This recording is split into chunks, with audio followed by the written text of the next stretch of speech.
Well, Hillary Clinton has already assembled a very long list of excuses for why she's not the president. You can run the best campaign. You can have the best plans. You can get the nomination. You can win the popular vote. And you can lose the Electoral College and therefore the election for these 4 reasons. Number 1, voter suppression. Number 1, voter suppression. Yesterday, Hillary Clinton told us her latest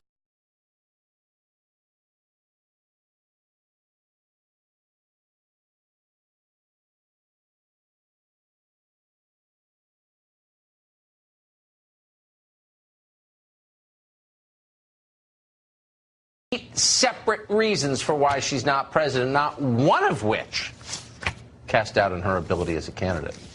None of it's her fault.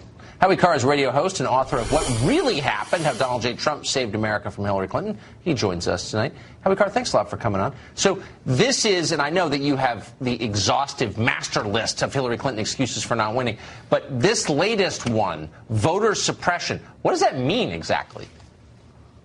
I think it means you have to, Democrats as well as Republicans are only going to be allowed to vote once, you know, and she apparently doesn't like the fact that, you know, most people, Democrats and Republicans alike, think that you should have to produce some kind of ID. You have to produce an ID in this country to buy alcohol, to get on a commercial airliners. In a lot of states, you have to produce ID to buy cough syrup at the pharmacy. In some states, you even have to produce an ID to buy spray paint at a hardware store. And you know, no one thinks it's an assault on democracy. All the things she said, I just was looking them over. The lack of election security. Well, you know, we had an aborted recount in Michigan after the election. The Democrats were running it. They went into Detroit, 662 precincts. They found out that in 40% of those precincts in the city of Detroit, there were more votes cast than there were registered voters. Now, do you think that that lack of election security benefited her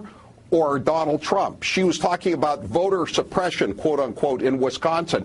Do you think it might have helped her campaign if she had campaigned in Wisconsin? And I like the fact, too, you just played the cut. She said you could run the best campaign.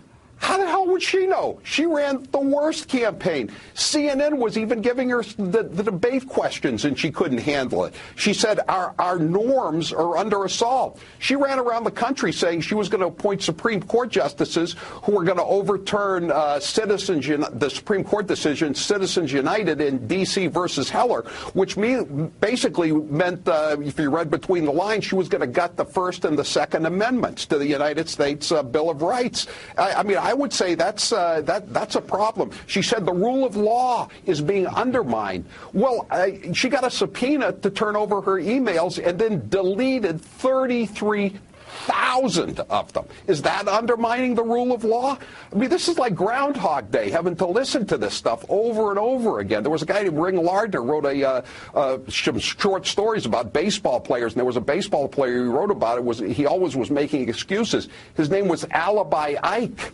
This woman is the new Alibi Ike. She says it's a crisis in democracy. She lost. That's not a crisis in democracy. That's democracy. It's an election outcome. Boy, you reminded, you know, a lot of that had slipped from memory. I don't know why, but thank you for reminding us how nice it is that she's not in office. Howie Carr, great to see you tonight. Thanks, Tucker. Flu season is on its way, of course. Global health experts, though, this year are warning that a bad outbreak could kill tens of millions. Is the threat real? Dr. Mark Siegel's Health Emergency Report next.